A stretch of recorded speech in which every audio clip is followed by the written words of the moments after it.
Strict Cx denote the space of all continuous function on X with values in C or R, right?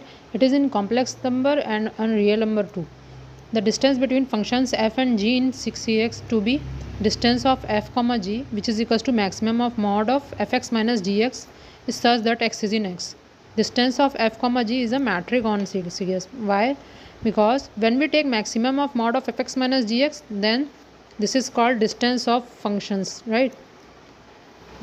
Now, Arzelà-Ascoli theorem. What is Arzelà-Ascoli theorem? If a sequence of functions in 6Cx is bounded and equicontinuous, then it has a uniformly convergent subsequence, right?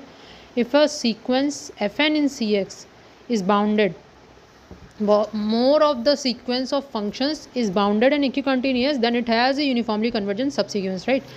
Now, first is, what is that is in the sequence of functions is bounded means is that there exists a positive constant m is such that mod of fx is bounded by m for each x is in capital X and each f is in capital F, right?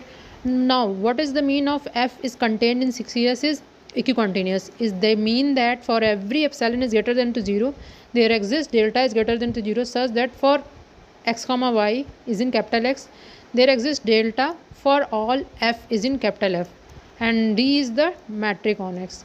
So we have to know always for Arzelà-Ascoli theorem, always we know that what is the meaning of equicontinuous and the bounded of the functions, right? Capital F is contained in 6Cx is bounded means there exists capital M which bound all the functions, right?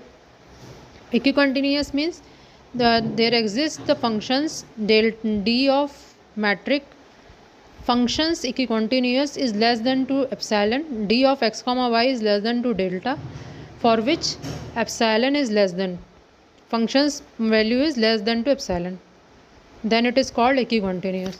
Arzelà-Ascoli theorem is about to use for a bounded function and equicontinuous function, then it has a uniformly convergent subsequence.